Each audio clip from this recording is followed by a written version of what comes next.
Okay, what I'm going to do, since we're making all these little bird houses, we need to make some holes, some stands for them. That way you can leave them up all year. You can put them on your Christmas tree or whatever. But making this nice bend, turning a little base, that's one way of doing it. I'll show you another way I did. This is kind of the rustic rendition of that. It's just a piece of wood, firewood, with a little limb, drill a hole, pretty simple. But you know, it's still trouble. This is quite a bit easier. This is a 3 30-second welding rod. And what I do is cut them off about 12 inches long.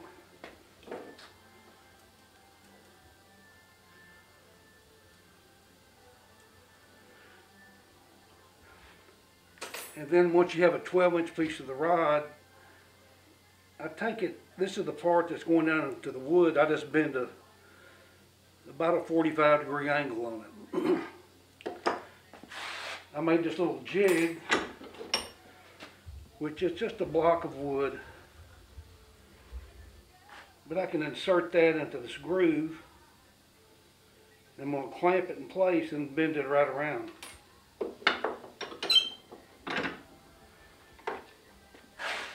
So I put the clamp right on it.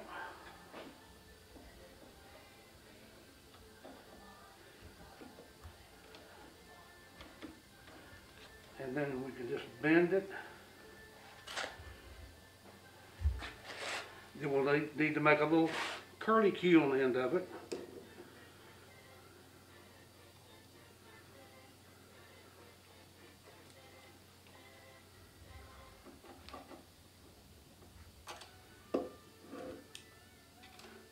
Try to keep it straight because it can get bent in the wrong directions. You can fix it, but it's hard to straighten out.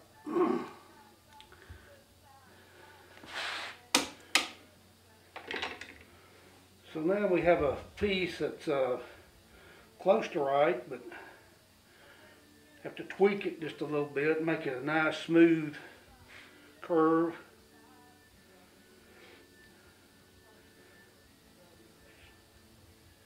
Practice makes perfect. I hadn't done these very much. I drilled a hole in here, but trying to find the right size drill bit is a pain because it's such a small drill bit. So what I did, I took a short piece of the welding rod and just touched it to my grinder, just straight across on both sides. Here's one already drilled, but you can drill a hole with that welding rod. So it's got to fit perfect. And then once you get it in that position, you can look at it, you can straighten it, you can bend it. That needs to be curled on around.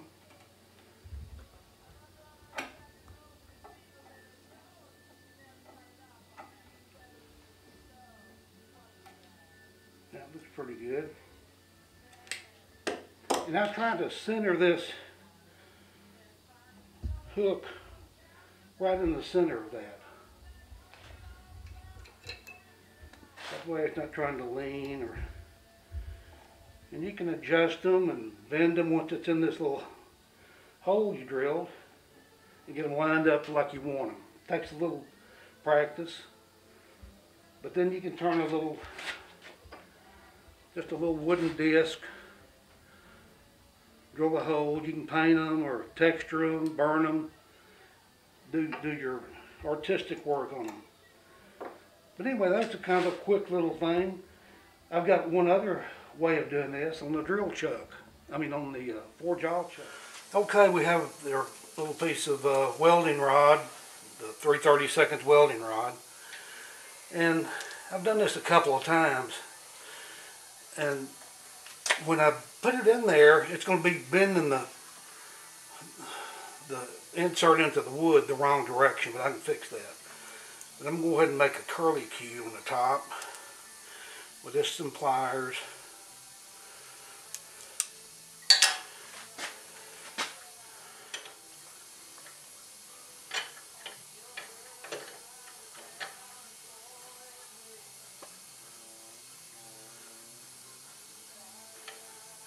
Okay, so that's going to hold it in there good.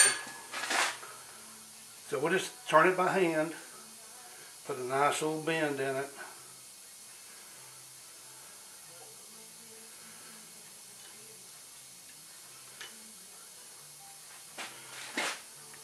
And that should do that, but we got to bend the hook the opposite direction.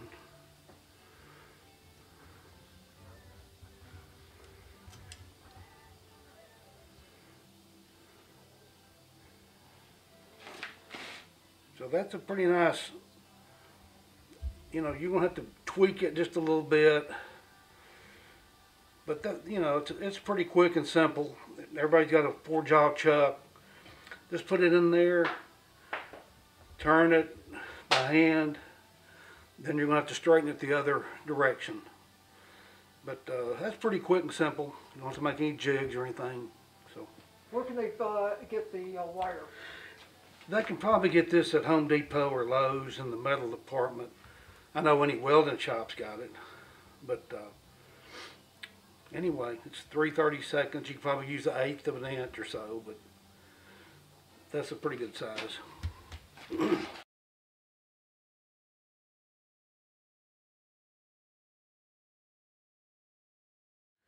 Okay guys, what we're going to do, we're trying to come up with a mandrel to make these birdhouses. I made one out of aluminum. A lot of people don't want to mess with turning aluminum, but you know, this way when you're making a mandrel, it's up on your lathe, there's no vibration, you can get both ends of it, just drill a 3/4 inch hole. But if you want to make one out of wood, you can do that too. I made a little jig. You can take anything with a number 2 Morse tape or whatever your lathe has, and just put it in a piece of scrap wood. Just glue it, hot glue it, one side in, slide the other side up, and then you have a template. You know if it's going to fit or not without having to take it on and off your lathe. I saved the time. I went ahead and turned a wooden one. And what you do, once you size this to whatever size you want, I've been using 3/4, but you know, you can use a 1 inch, 1.25 inch, whatever size, 1/2 inch. Whatever size hole you drill, make a mandrel to fit it. But these work for the little birdhouses pretty good. But you can see it's not completely perfect. We're not making rocket parts. This is just to hold the birdhouse on. As long as you can put it into your Morris taper, tap it in there. I made this a little bit long because when you're putting the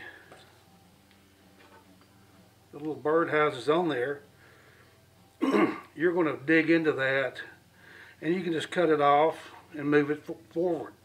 So you can make them that'll last a long time. But my friend Larry here come up with an idea. He had some of these 4-prongs drive centers that he had a bunch of them, and he wanted to utilize those for this Morris taper, which is a good idea. So what we're going to do is just drill a hole in a piece of wood, just the end grain, epoxy it onto this 4-prong, and then we can put it in our Morris taper and turn it for any size mandrel that you want. And let me show you what we're going to do. I got the drill press set up. We'll just go ahead and drill that hole. Okay, I've already center marked the piece of wood we're using. Just about a 2-inch square, look about 4 inches long. And all we're going to do is drill down just enough to get this 4-prong where we can epoxy it in there. So it's only about 3/4 of an inch deep. So let's do that.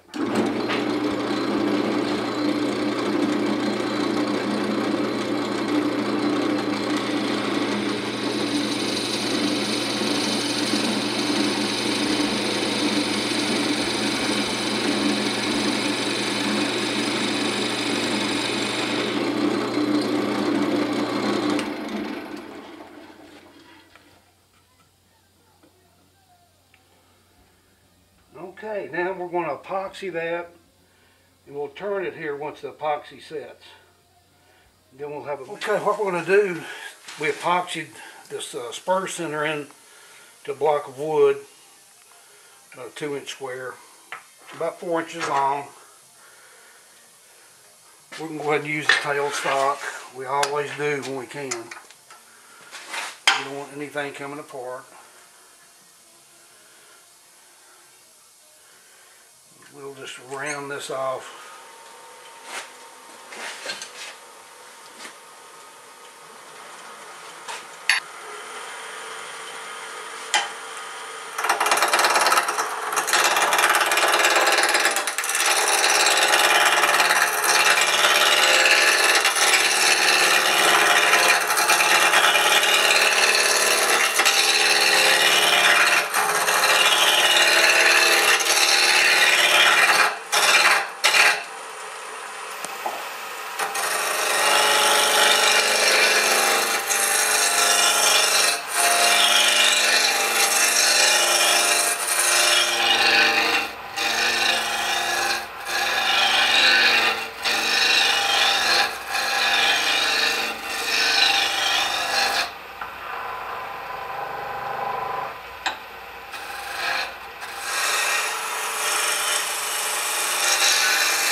This bar of soap really makes it slide smoothly on your tool rest.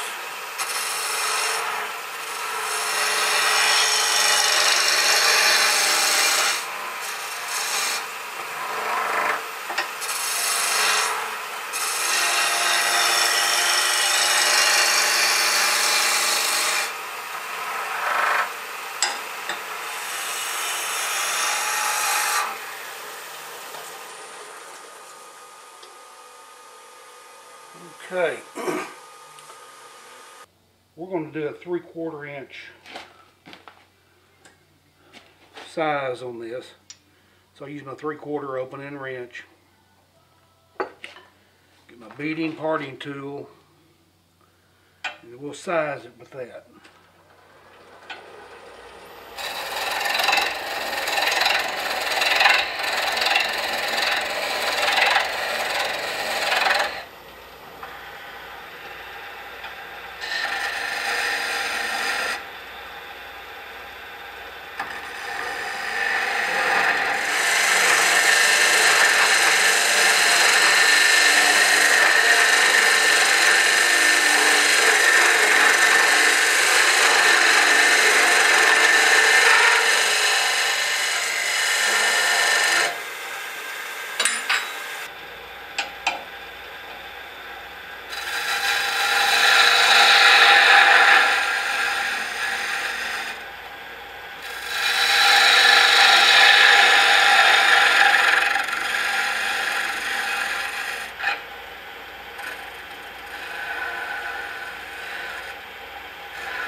Make sure we're at the right size.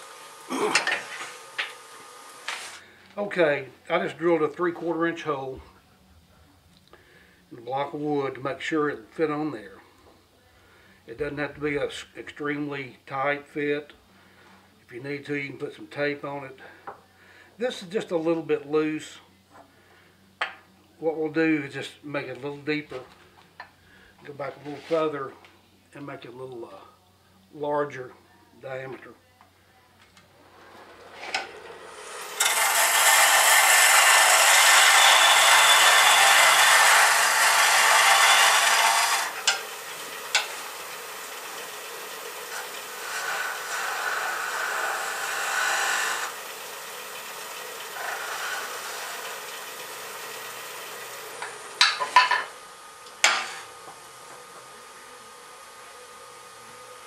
Yeah, that's a good fit right there. So on the ornament, you can even bring this back further to give you more clearance. I think I'll go ahead and do that.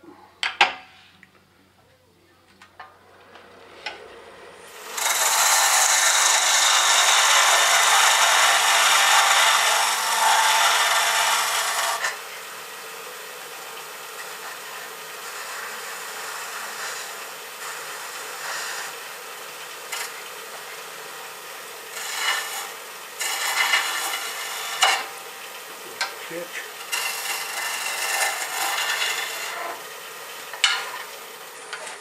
Okay. Little run back. Okay.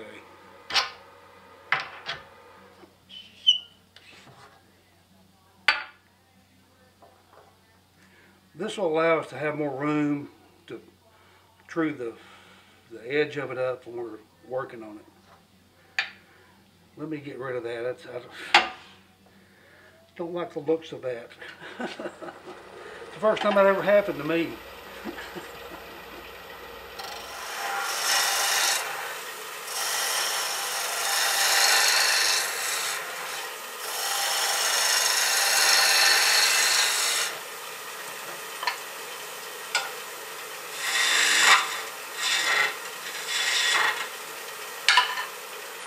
Okay, now we have a nice little mandrel. We can use to make a bigger size down here if we wanted to, whatever. So that's pretty quick and easy. Thank you, Larry, for the idea. Okay, a lot of us would like to use this metal Morris taper and make one like this. And if you don't have an extra one laying around, you can order this Morris taper. I believe it's $10.99 free shipping on Amazon, and you can get it with different screws. I think this is a 1/4 inch. I think you can get it in a 3/8 and a 1/2 inch. But you can check it out on Amazon. It's just a number 2 Morris taper, and so it'll be pretty quick and simple to epoxy that a piece of wood on the end of it. So another thing that you could do if you wanted to, you could turn a little recess in here and wrap wire around it where you know it wasn't going to split, since this is a spindle.